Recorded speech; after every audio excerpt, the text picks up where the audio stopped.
भक्तों, आज मैं आपको सुनाने जा रही हूँ कार्तिक मास की अद्भुत और पवित्र कथा और उत्पत्ति, जिसे सुनने मात्र से पापों का नाश होता है और भगवान विष्णु की कृपा प्राप्त होती है। कार्तिक मास को सभी महीनों का राजा कहा गया है। इस महीने में किया गया एक दीपदान, एक स्नान और एक तुलसी पूजन भी हजारों यज्ञों के बराबर फल देता है।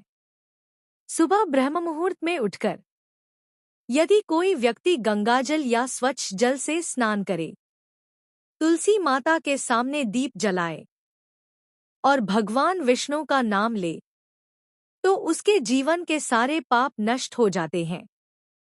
शास्त्रों में कहा गया है, कार्तिके स्नानदानं च सर्व पाप प्रणाशन, यानी कार्तिक मास में स्नान और दान करने से सभी पाप मिट जाते हैं और मिलता है मोक्ष का वरदान।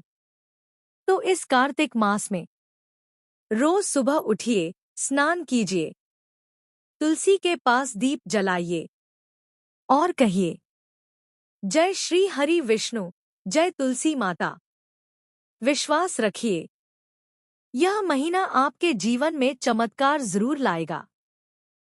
कार्तिक मास भगवान विष्णु को समर्पित महीना है। इस महीने में स्नान, दीपदान और तुलसी पूजन से सभी पाप मिट जाते हैं और विष्णु कृपा प्राप्त होती है। कार्तिक मास भगवान विष्णु जी का सबसे प्रिय महीना माना गया है। इस पूरे मास में भगवान विष्णु जी का विशेष पूजन, स्नान और दीपदान करने से अक्षय पुण्य प्राप्त होता है। पुराणों में कहा गया है कि जो कार्तिक मास में स्नान, व्रत और भगवान विष्णु का नाम जप करता है, उसे जन्म जन्म के पापों से मुक्ति मिलती है। इस महीने भगवान विष्णु जी दामोदर रूप में पूजे जाते हैं, इसलिए इसे दामोदर मास भी कहा जाता है। तुलसी विवाह, एकादशी व्रत और दीपदान जैसे कार्य इसी मास में विशेष रूप से किए जाते हैं। कार्तिक मास की महिमा और कथा। श्री हरि विष्णु को समर्पित कार्तिक मास वर्ष के 12 महीनों में सबसे पवित्र और पुण्यदायी माना गया है। यह मास अश्विन पूर्णिमा से आरंभ होकर मार्गशीर्ष पूर्णिमा तक चलता है। इस मास में स्नान, व्रत, दीपदान, तुलसी पूजन और हरि स्मरण करने का विशेष महत्व बताया गया है। कार्तिक मास की उत्पत्ति। एक बार महर्षि नारद जी ने भगवान विष्णु से प्रश्न किया, हे प्रभु, तीनों लोकों में अनेक व्रत और मास प्रसिद्ध हैं, परंतु कार्तिक मास को सर्वश्रेष्ठ क्यों कहा गया है? तब भगवान विष्णु मुस्कुराकर बोले, हे नारद, यह मास मुझे अत्यंत प्रिय है। इस मास में जो मनुष्य प्रातः स्नान, दीपदान और तुलसी पूजन करता है, उसे वही फल प्राप्त होता है जो हजारों यज्ञों से मिलता है। तुलसी जी की कथा। बहुत समय पहले धर्मध्वज नामक राजा हुआ करते थे। उनकी पत्नी रत्नावली अत्यंत पतिव्रता थी। रत्नावली के गर्भ से तुलसी देवी का जन्म हुआ, जो स्वयं लक्ष्मी जी का अंश थी। जब तुलसी बड़ी हुई तो उन्होंने भगवान विष्णु को पति रूप में पाने के लिए कठोर तप किया। उनका तप देखकर ब्रह्मा जी प्रसन्न हुए और वर दिया, तुलसी, तुम्हारा विवाह शंखचूड़ नामक तेजस्वी दैत्य से होगा और बाद में भगवान विष्णु स्वयं तुम्हारे पति रूप में प्रकट होंगे। तुलसी ने ब्रह्मा जी का आशीर्वाद स्वीकार किया। शंखचूड़ अत्यंत पराक्रमी था और उसने समस्त देवताओं को जीत लिया। देवता भयभीत होकर भगवान शिव के पास पहुंचे। भगवान शिव ने कहा, शंखचूड़ की मृत्यु तभी संभव है जब उसकी पत्नी की पतिव्रता धर्मभंग हो। तब भगवान विष्णु ने शंखचूड़ का रूप धारण कर तुलसी के सामने प्रकट हुए। तुलसी ने उन्हें अपने पति समझकर उनका स्वागत किया। उसी क्षण तुलसी का पतिव्रता धर्म भंग हुआ और शंखचूड़ युद्ध में मारा गया। जब तुलसी को सच्चाई ज्ञात हुई तो उन्होंने विष्णु जी को श्राप दिया, हे विष्णु, आपने छल किया है, इसलिए आप पत्थर बन जाए। श्राप से भगवान विष्णु शालिग्राम शिला बन गए और तुलसी देवी ने स्वयं को त्याग दिया। उनके शरीर से तुलसी का पौधा उत्पन्न हुआ। तब भगवान विष्णु ने वर दिया, हे तुलसी, कार्तिक मास में तुम्हारी पूजा करने वाला भक्त मुझे सहज ही प्राप्त करेगा। कार्तिक स्नान और दीपदान की कथा। एक बार एक पापी ब्राह्मण था जो जीवन भर पाप कर्मों में लिप्त रहा। एक दिन संयोगवश कार्तिक मास में वह गंगा किनारे स्नान करने पहुंचा। स्नान करते समय उसके शरीर से गंगाजल की छींटे एक मरे हुए कीड़े पर पड़े और वह कीड़ा अगले जन्म में वैष्णव ब्राह्मण के रूप में जन्मा। जब ब्राह्मण की मृत्यु हुई तो भगवान विष्णु के पार्षद उसे विष्णु लोक ले गए। तब नारद जी ने कहा, देखो, कार्तिक मास का जल स्पर्श भी जीव को मोक्ष प्रदान करता है। फिर जो भक्त श्रद्धा से स्नान, दीपदान और तुलसी पूजन करे, वह तो निश्चित रूप से विष्णु धाम को प्राप्त होता है। कार्तिक दीपदान का महत्व। शास्त्रों में कहा गया है, दीपदानं तु यः कुर्यात् कार्तिके मासी मानवः तस्य पुण्य न लभ्येत सहस्रयज्ञ कर्मभ्यः। अर्थात कार्तिक मास में किया गया दीपदान सहस्र यज्ञों के बराबर फल देता है। संध्या समय जब भक्त तुलसी के पास दीप जलाकर ओ नमो नारायणाय का जाप करता है तो उसके घर में कभी दरिद्रता नहीं आती। फल और महिमा।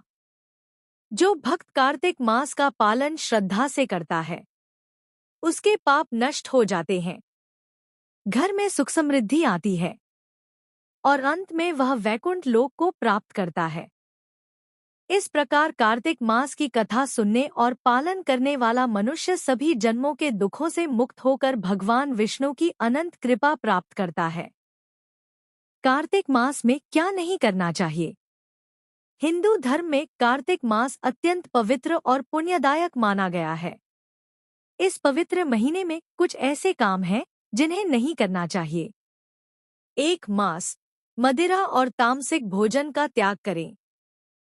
इस महीने में मांसाहार, मदिरा, लहसुन, प्याज, अंडा और तामसिक भोजन वर्जित है। ऐसा करने से कार्तिक स्नान और पूजा का फल नष्ट हो जाता है।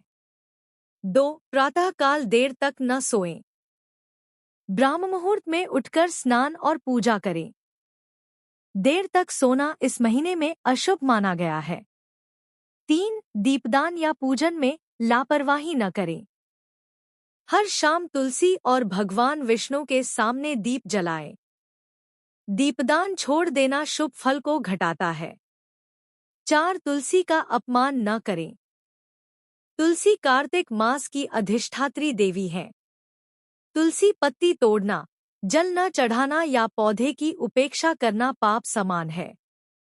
तुलसी विवाह तक रोज दीप जलाना चाहिए। 5. क्रोध, झूठ और निंदा से बचें। कार्तिक मास साधना और भक्ति का समय है। झूठ बोलना, चुगली करना, निंदा करना या विवाद करना पाप समान माना गया है। 6. शयन और कामवासना में लिप्त न हो। इस माह में ब्रह्मचर्य का पालन करने से बड़ा पुण्य मिलता है। पति पत्नी को संयम पूर्वक रहना चाहिए। 7. स्नान के बाद बिना पूजा के खाना न खाएं। स्नान के बाद पहले भगवान की पूजा और दीपदान करें, फिर भोजन करें। बिना पूजा किए भोजन करना अनुचित है। 8. झूठी शपथ, दूसरों को कष्ट या धोखा न दें। किसी को कष्ट देना या धोखा देना भगवान विष्णु का अपमान माना गया है। सबके साथ प्रेमपूर्ण व्यवहार करें।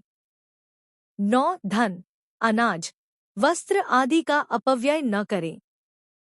कार्तिक मास में दान करने की परंपरा है, अपव्यय नहीं। दिखावा या व्यर्थ खर्च करने से पुण्य घटता है। 10. नित्य पूजा और जप में लापरवाही न करें। हर दिन तुलसी के पास दीप जलाएं, नमो भगवते वासुदेवाय या नमो नारायणाय का जप करें और गीता पाठ करें। बीच में क्रम न तोड़े। संक्षेप में त्यागने योग्य कार्य: मांस, मदिरा, लहसुन, प्याज, क्रोध, झूठ, निंदा, देर से उठना, पूजा या दीपदान में लापरवाही, तुलसी का अनादर, कामवासना और अपव्यय। कार्तिक मास में संयम, भक्ति और सेवा ही सच्चा पूजन है। हर दिन भगवान विष्णु का स्मरण करें और तुलसी के सामने दीपक जलाएं।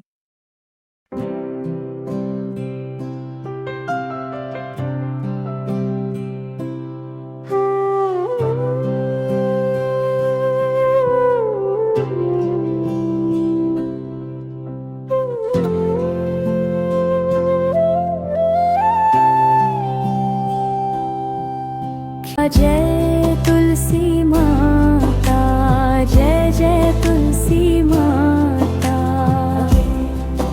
तुम बिन सुख ना होत है, संतन के संग बसती माता। श्री हरि के चरणों में वास तुम्हारा, दर्शन मात्र से मिटे अंधियारा। जय तुलसी माता, जय जय तुलसी माता।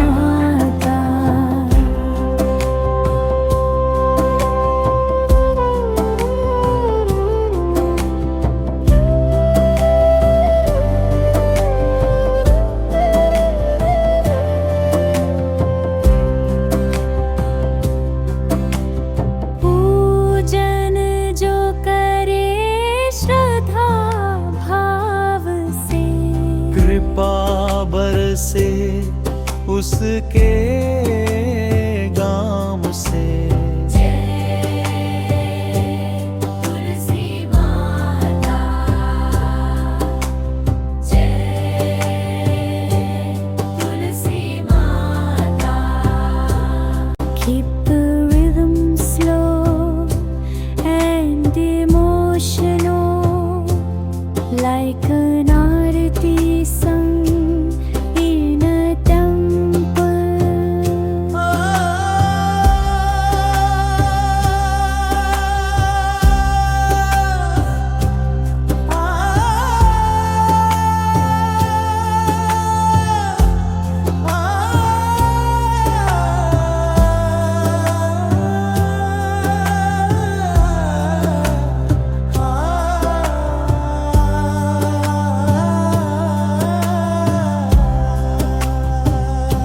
The lyrics are Jai Tulsi Mata, Jai Jai Tulsi Mata।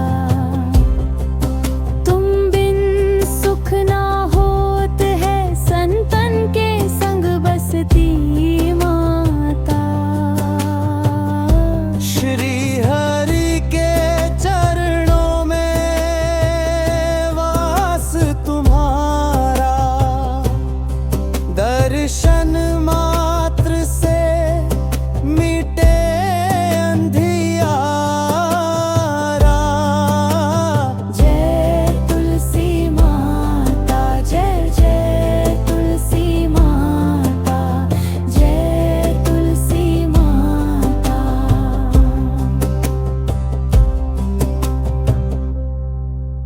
धन्यवाद दोस्तों। अगर आपको ये कथा पसंद आई हो तो लाइक करें, चैनल को सब्सक्राइब करें और बेल आइकन दबाएं ताकि नए भक्ति वीडियो का नोटिफिकेशन सबसे पहले मिले।